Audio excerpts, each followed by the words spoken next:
Pernah kepikiran nggak, di mana caranya sebuah mobil bisa belajar nyetir sendiri? Ini bukan sihir loh, tapi sebuah proses yang keren banget yang dimulai dari layar kosong. Yuk kita bongkar misteri di balik cara AI belajar nyetir bener-bener dari nol. Oke, langsung aja kita bedah. Pertanyaan utamanya kan, gimana kita mulainya? Gimana cara mengubah baris-baris kode menjadi pengemudi yang cerdas dan bisa beradaptasi? Prosesnya ternyata lebih mengejutkan dari yang mungkin Anda kira. Nah, yang pertama banget harus kita ngerti. Ini tuh bukan soal nulis kode yang langsung sempurna. Ini tentang menciptakan sistem yang bisa belajar dari kesalahannya sendiri. Generasi-generasi awal itu kacau balau, mobil nabrak di mana-mana. Tapi justru dari kekacauan inilah proses belajarnya dimulai. Babak 1. Tantangan self-driving. Biar kita benar-benar paham intinya, kita akan bangun semuanya dari awal. Kita nggak akan pakai library AI canggih. Justru, kita bakal ciptain logikanya sendiri, bangun otak dan guru untuk mobil ini dari nol. Dan kerennya, pondasinya itu super simple. Kita cuma butuh 3 hal. Sedikit logika matematika, rasa penasaran soal AI, dan Python. Ini bukti kalau ide-ide besar di dunia teknologi itu seringkali dibangun dari konsep yang bisa dipahami siapa aja. Lanjut, babak 2. Membangun mobil virtual.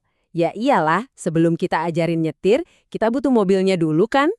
Langkah pertama kita adalah menciptakan mobil virtual ini plus dunia sederhana tempat dia akan belajar. Nah, ini dia titik start kita. Cuma satu mobil di lahan parkir digital yang sederhana banget. Lingkungannya sengaja dibuat simpel, cuma buat ngasih dia ruang untuk bergerak, dan yang paling penting, ruang untuk bikin kesalahan. Terus, gimana mobilnya tahu kalau dia nabrak? Wah, caranya cerdas banget. Seluruh gambar trek ini diubah jadi peta angka 1 dan 0. Angka 1 artinya jalan, dan 0 artinya bukan jalan. Jadi, mobilnya cuma perlu ngecek angka di posisinya buat tahu dia aman atau enggak. Simple, tapi efektifnya luar biasa. Oke, babak 3. Menghubungkan sensor ke kontrol. Mobilnya udah ada, dunianya udah siap. Sekarang kita masuk ke jantungnya nih, menciptakan otak si mobil, yaitu sistem yang nyambungin apa yang dia lihat dengan apa yang dia lakukan. Gini deh, bayanginnya. Mobil ini punya 5 sensor. Anggap aja itu matanya buat lihat jalan. Ini yang kita sebut input. Terus, dia bisa ngelakuin 2 hal, ngegas dan belok. Ini outputnya. Nah, tantangannya adalah gimana cara nyambungin antara input dan output ini. Dan otak inilah yang kita sebut jaringan saraf. Ini semacam sistem refleks yang menghubungkan tiap sensor ke tiap kontrol. Koneksi-koneksi ini, yang disebut bobot atau weights, itu yang menentuin seberapa kuat pengaruh tiap sensor ke tiap tindakan. Inilah inti dari pengambilan keputusan si mobil. Terus, apa yang terjadi pas pertama kali kita jalanin simulasinya dengan puluhan mobil? Iya, kacau balau. Karena otak tiap mobil, si bobot ini nilainya tuh acak banget di awal.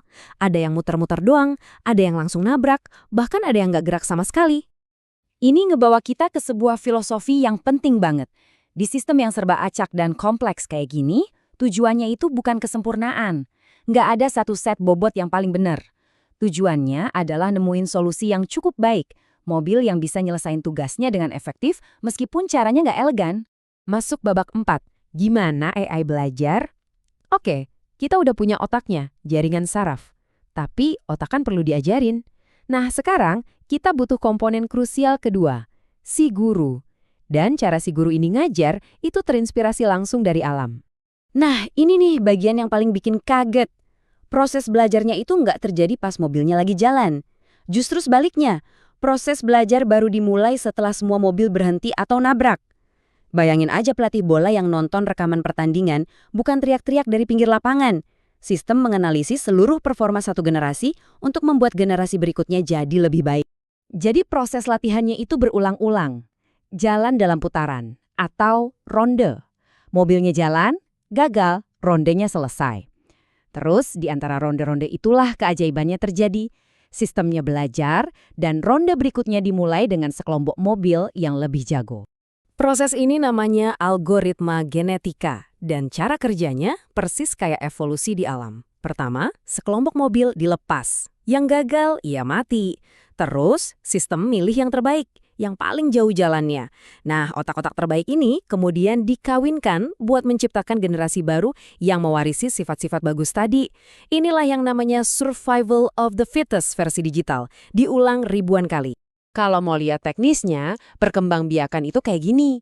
Angka-angka bobot dari otak terbaik di sini disebut kromosom, itu diambil. Terus angka-angka ini dicampur dan diubah dikit-dikit buat menciptakan keturunan, yaitu otak-otak baru buat generasi mobil selanjutnya. Babak terakhir, survival of the fittest. Oke, kita udah bahas teorinya. Sekarang, ayo kita lihat kayak gimana hasilnya kalau evolusi digital ini beraksi. Coba dilihat perbedaannya, luar biasa banget kan? Di kiri, itu ronde awal yang kacau balau. Di kanan, ronde yang udah jauh lebih maju, di mana mobil-mobilnya dengan pede ngelewatin trek yang rumit.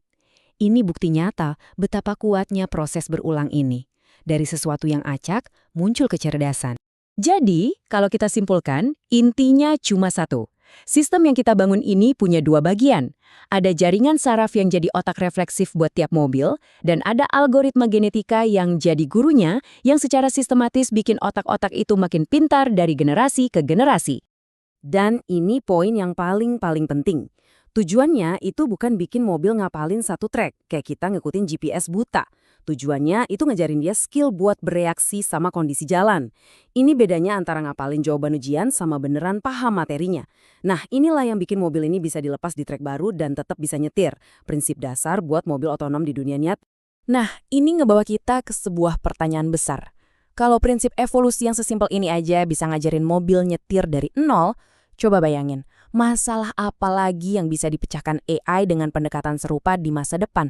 Mulai dari penemuan obat sampai desain material baru, kita ini baru nyentuh permukaannya aja soal apa yang mungkin terjadi kalau kita biarin mesin belajar dengan caranya sendiri.